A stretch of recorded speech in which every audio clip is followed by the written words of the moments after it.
I'm going to move forward since there aren't too many other questions at the moment and talk a little bit about what to do once you've gotten to college and you can want to advance your goals of becoming a software engineer there. As I said before, you want to check out what the majors have to offer you, what departments can provide. For example, some schools offer a specific software engineering major. And if they don't offer that, you can major in computer science, computer engineering, EECS, or computing in the arts, any of those kinds of things. Or you could major in none of them. The most important qualification for becoming a software engineer is being able to do the job of a software engineer. It's not that you major in the field, but that you're skilled in it. If you can demonstrate your computer science competence in other ways than your major, for example, through projects, activities, internships, etc., you can feel confident majoring in another field that interests you, but still pursuing career opportunities in software engineering. To this end, regardless of your major, you may want to be taking things like computer programming, program design, computer systems analysis, several math courses like calculus and linear algebra and statistics and modeling. You'll also want to take some classes that are a little more specific to your field of interest, like cybersecurity, encryption, and code breaking, those kinds of, if there are schools that offer gaming courses and game design courses, you want to be enrolled in those if that's your passion. As I said, this is a field where you can get a job with just a bachelor's degree with relative ease. But if you do intend to go to grad school, either master's or PhD programs, you're going to want to make sure that you are keeping that GPA high, and especially your GPA for your STEM classes and your computer science related classes. So this will lead to certain behaviors like choosing courses that won't overload and overwhelm you so that you have the ability to actually succeed and not drown in your coursework. You might also want to consider if schools have grade deflation in your department if you are planning to go to grad school for this field. So some schools that tend to have grade deflation for the computer science departments or just university-wide include UC Berkeley, MIT, Wellesley, Boston University. And of course, admissions officers for graduate schools will take that into account. They know that this is the case. It's not really a big secret. If you are interested in really maximizing your performance in your classes, you're going to want to keep it at the back of your mind when you're making these kinds of decisions. At some schools, like I said, grade deflation is school-wide, but at others it mainly occurs in STEM courses and engineering courses.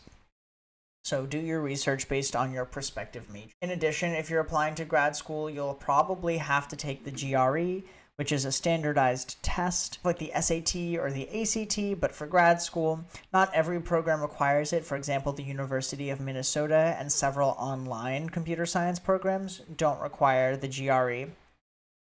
But most schools will ask you to take the GRE when you are applying as a graduate student.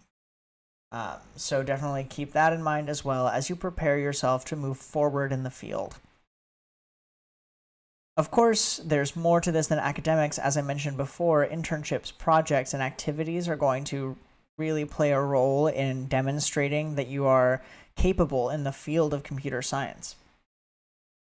And so in college, you should continue to build your portfolio by engaging with software engineering outside of class.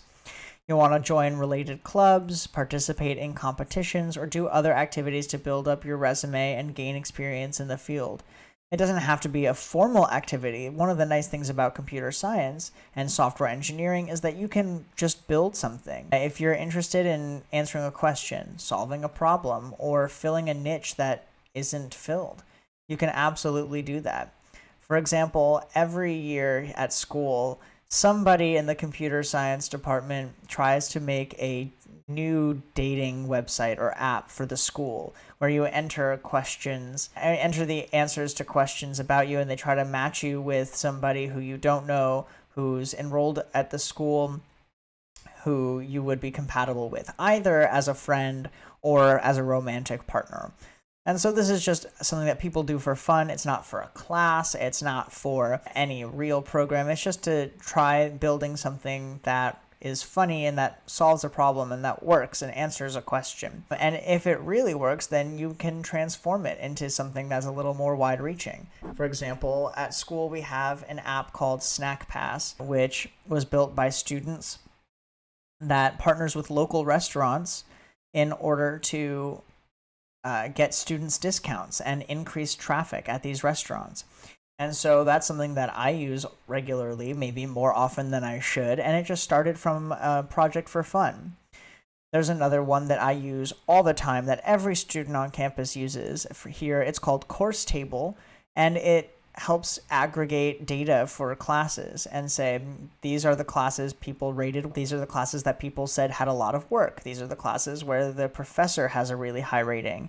And it puts all that information in one easy to navigate place. And that was built by students, not because they were doing it for a class or for credit or for pay, but because they were really frustrated with how the official system looked and how hard it was to navigate back, I think in 2014 or 2013 when they first built it.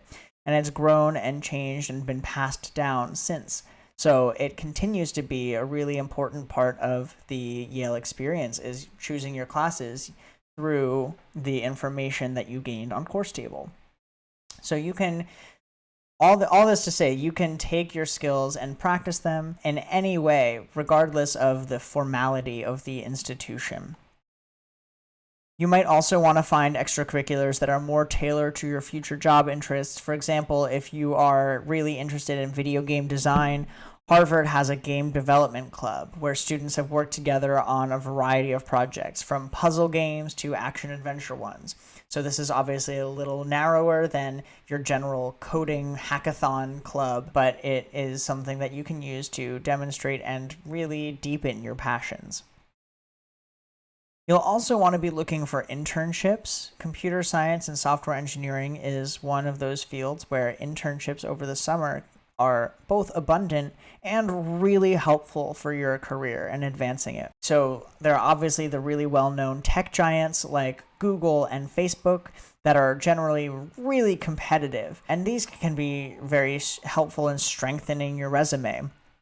Lots of students apply for these jobs every year at Google or Microsoft or something like that. But you can also work at pretty much any other place as well. Every company these days needs someone to help out with their IT, with user experience, with user interface, with some aspect of their online or computer-based presence.